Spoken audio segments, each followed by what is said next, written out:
wanna see the flame, so don't spark the match. We like rookie Kurt Angle, make your ankle snap. Three amigos like Eddie, but don't lie, you steal. Only cheat when we gotta, but to win we will. Mike skills like Dusty, but go hard like Brock. I'm a stunner like Austin, dropping elbows like Mach. Y'all don't wanna see the finish, cause it's us on top. 1, 2, 3, get the V and get a warrior pop. Yo!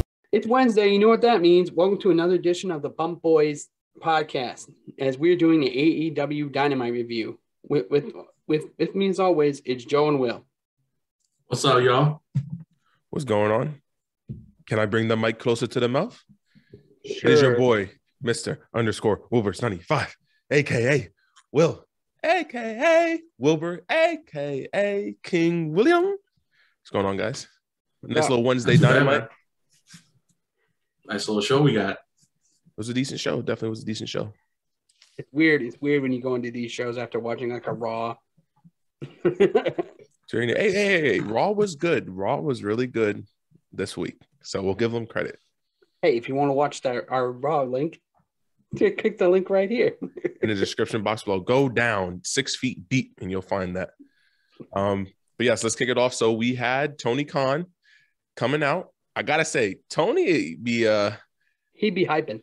He trash on the mic, yo. He a little. He's very nervous and like excited. Yeah. Like he was like, I have a big announcement, and then he was like, I have an announcement after the pay-per-view.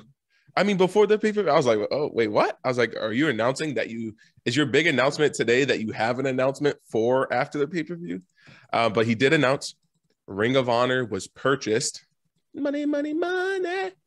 Was purchased by himself. If you guys want to see our reaction and what we think that does, opening the doors between cross brands and all that stuff, a draft maybe, link in the description box down below. Once again, 6 feet deep, you'll find that. I want to say one thing about this. I'll admit when I'm wrong. Tony, I always talk about you making these bullshit announcements not coming through. I was wrong. You were right, Tony. Congratulations. We know you're watching this. Yes, and I'm going to say this. With Dynamite, there were a lot of little subtle jabs at WWE because he was like, no, Shane is not here, referencing to the whole WCW, on that Monday where Shane announced that he was buying WCW and that he was the owner. And then there was also the CM Punk references. But we'll kick it off. So 20 years ago, Ring of Honor, actually 20 years and a week ago, Ring of Honor in 2002 had their first ever show. And the main event was Bryan Danielson versus Christopher Daniels. A lot of Daniels in this one, you know what I'm saying? I thought this was just a good match to kick it off. Back and forth. It was. It was nice to see Christopher Daniels. If you guys don't know, highlight. He was out for 7 months and his eye is still fucked up. And apparently I don't think he has vision in that eye, right? I'm not sure. Last time I heard, it's like a lot of permanent damage from what I heard. But how do you heard it again? The Young Bucks. It was from the Young Bucks. The Young Bucks had an attack on him. I think this is when they were feuding with the two school. What do you call SCU? When they were feuding with SCU. I think it broke his ocular bone right here, and it just his orbital socket. Yeah, his orbital socket. Yeah, it was bad. It was worse than what Canelo did to that British motherfucker. But the Daniel Bryanson match, the Christopher Daniels match, it was good. There was a dope spot where on the top rope, Christopher Daniels went to go do his signature, jump up and Hurricanrana, and then Bryanson he just pushed him in midair to do the flip. And I was like, if he fucked that up, that would have been great. Like, it was a good match. It was technical here and there. What'd you guys think about it? It was good. I thought good back and forth. If you really like technical wrestling, this is a good technical wrestling match. I feel like they're both great wrestlers, and I feel like Christopher Daniels, it's hard to have a bad match with him. He's one of those people I put, if you could have any match with anyone, he is one of those guys. He has, I think the best TNA match ever is, with him, Samoa Joe, and AJ Styles. And he was a workhorse in that match. So I think it was a great match in general. And I really enjoyed it. The post-match promo from Danielson was pretty good. Unfortunately, he had to stomp out Daniels, which was, that kind of hurt a little bit, but Mox came in and, we had a little stare down and stuff like that. So it was pretty good. Yeah. So we'll move on from that. Yeah, the John Moxley thing was pretty nice to see Mox come out and basically, you a punk bitch. And then Danielson left the ring. We then had the tag team casino battle royale. Now, I'm going to say this to be fair, because we did also have the women's tag match, and I'm going to shit on that because it was sloppy as fuck. I will say most of it was in picture-in-picture. Yes. This casino battle royale was also sloppy. I will say that. Very crowded. Very crowded. It was not as good as the tag team match that happened last week. I feel like they duplicated spots. So if you remember the private party with Isaiah, where Matt Hardy called in, they duplicated that spot with Nick Jackson. So I was not a fan of that. It was the same spot. It just kind of felt a little lackluster, but I feel like last week they could have named the Young Bucks and Red Dragon at the same time as the last two teams. We all knew what was going to happen. We knew they were going to. Oh yeah, this was too obvious. Yes. That's my biggest price. I mean, it was cool seeing Top Flight back, Dante Martin and Darius, I believe, Darius. right? Darius, Yep. yeah. It was nice. Darius He was actually, Darius Martin was one of the last competitors, I think, with Matt Jackson. So it was nice to see, like Danny said, Top Flight back together, and they lasted to the end with FTR. So, and of course, the Red Dragons came out, had an interference, and then it ended with a low blow to Darius. I was hoping for like a Briscoe debut or something with the Ring of Honor. Like opening like the door, like for the different people. Technical difficulties for Joe. But the show must still go on. I did personally think that I was thinking like, if the Briscoes come out and then maybe do we get like, Jeffrey Hardy coming out or something. But I thought the Casino Battle Royale was decent. Like I said, it wasn't as good as last week's, but it did what it needed to do. Yep. I think it's going to set up a match that's going to steal the show. Like the tag team matches usually always steal the show. So I think we're in for a treat for that. Oh, yeah. It's going to be a great match. Who do you think wins that one? Wait, we'll save that for our predictions video. We can't give out can't give out all the tweets. We then had CM Punk coming out to basically talk about, who's the heel in the match, who's the baby face. And then MJF came out, gave him a hug, and holy shit, MJF, that spray tan, my guy, is on thick. His hands, it's like, what do I do with my hand? I wonder, in that white suit, if he took his pockets and flipped them out, would those white pockets be trashed? Like, holy shit, the spray tan on that guy. It's crazy. It goes off that promo from last week. Like, yeah, it basically proves that, that was all fake, and he proved it. Facts. Like he said, that the best trick of the devil is making people believe that he doesn't exist, but then he comes out of nowhere and that he does exist. And then we got a beatdown, and this was a proper, decent beatdown. I felt like it's been a while since we had a good one. Dude, the blood on that even I had to like go, what the? Yeah, he was gushing. Or the part where they started like hanging him, like from the rope. With the dog collar. Yeah. Oh. That was a good moment. There's gonna be a warning of almost killed a man I like. Facts. I saw the red blood, and I almost saw blood. And Sammy and Darby come down, save him. They did. Now, it was a little random for them to come out and save him because the whole Sammy and Darby, they're kind of like feuding with AFHO, so it was a little random, but I understood why they came out. Darby makes sense, and I think Sammy's just been helping him. Facts, and it's like tied in, but it's just like that was last year's feud, between Darby and MJF. But they came out, and then next, holy shit, this match was. I'm sorry, like I like female wrestling. This match was something in between. Oh, promo backstage. We had the Wardlow squash. No, it was no. So what happened was it's pretty quick promo. We had the Chris Jericho promo where Santana and Ortiz just came up and gave him a bump. But the Chris Jericho promo was not good. He literally was just re-saying what he literally said last week. Mm-hmm. So there was a lot of stuff regurgitated in this. It's fine. It's a go It's home. Fine, but it was just one of those, like, you've been in the business long enough, like you could have did a little bit more with it. But we did have, I'm sorry, this match was sloppy as fuck.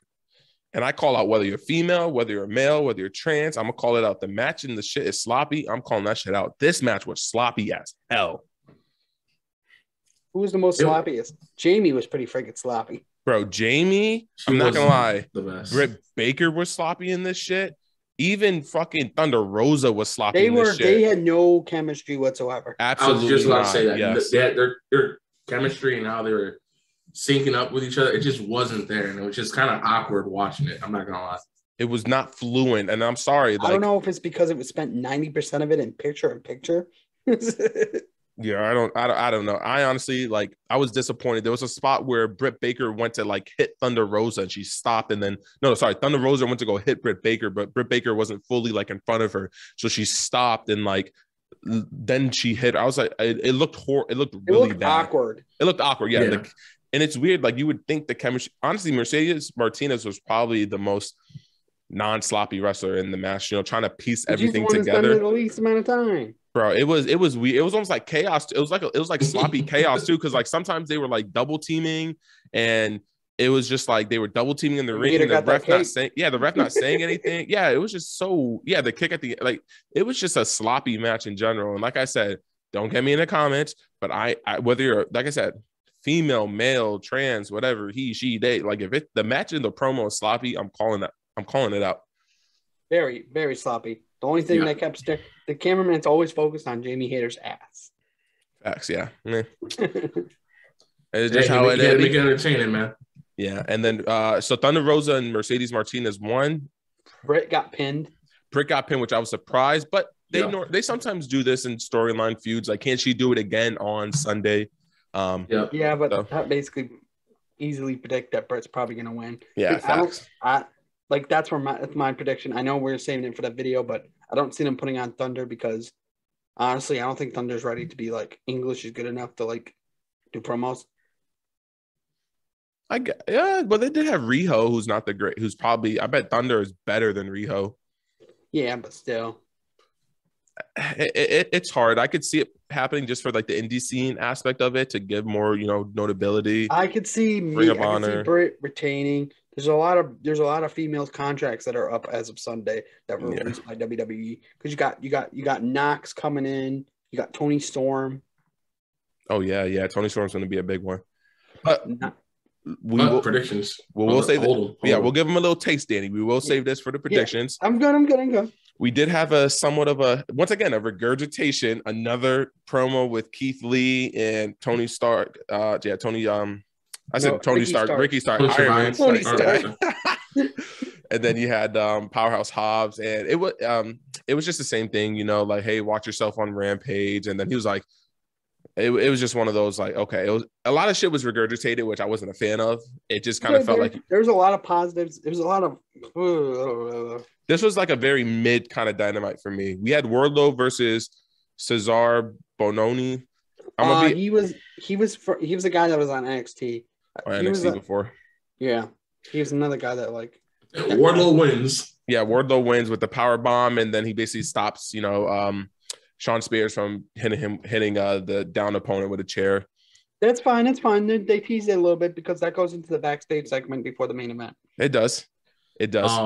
Another part was like when MJF was like, "Hey, maybe if you win the Revolution ladder match and then you win the title, maybe I'll let you keep it." And then he was like, "Well, I gotta worry. Well, before I focus on winning, I gotta hope you win first, right, boss?" And he's like, He said no. MJF said, "If you can even win it." And he's like, "Well, I gotta hope you win it. I'm always hoping you win."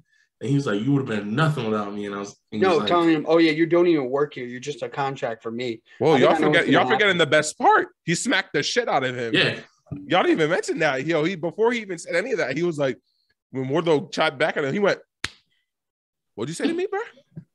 Remember, you work for me." I feel like eventually Tony Khan is going to come out and award Wardlow an actual AEW contract. Oh yeah.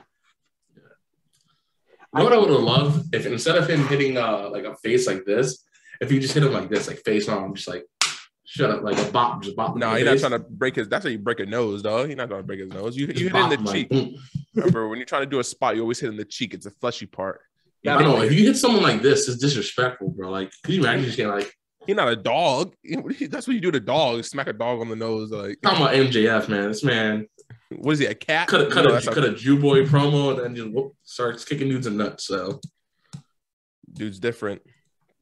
And then we had Paige in the Dark Order versus Cole and the Red Dragon. This you could tell there was chemistry in between this. It was decent. I liked how they work together a lot. Yeah, I liked how they didn't give us Cole and Paige fighting all together. They kind of kept them separate. They kept them distance until a very beatdown at the very end. I thought that was really nice, but nice synergy with them. Red Dragon looked pretty strong, I thought, in this match. There was good, kind of storytelling, like the piggyback what you were saying. So they had actually Cole and Paige were squaring off a little bit in the beginning, and Paige was getting the best of him. So it was nice to see him tag out. And then there was a spot where after I believe it was Bobby Fish hit him with a kick or a slam, he went to tag Cole because there was no one on the ring apron to tag in for Paige. So Paige was selling like he was hurt. So Cole's like, I'm an opportunist. I'm gonna come in, start attacking him. And then Paige tricked him to make the tag, and then he stood up and they faced one-on-one. So, piggybacking off what you're saying, it was nice to see that. It was good chemistry. It was an okay 6-man tag for me. Yeah, definitely. I'm not gonna say. I give it Dynamite. I give it 7. 7. There was one more thing I wanted to put at the very end. They duct tape Paige and started whooping his boy's ass. R.I.P. to his friends, but and that's how the show ended. Paige and Hogtied. Whatever happened to using the 2 ropes to twist people in? Old school shit. Yeah. I don't know. Whatever happened to that? Imagine doing that with some duct tape. Facts. That's what I was saying. You duct tape both ropes, the scissor clamps. But yeah, I agree with Danny. This was a 7. Honestly, the AEW Dynamite show that we got, even if I was watching it on TV, even though I went to me and Danny went to it, I would still say that show was a lot better than this show. This show was definitely a 7.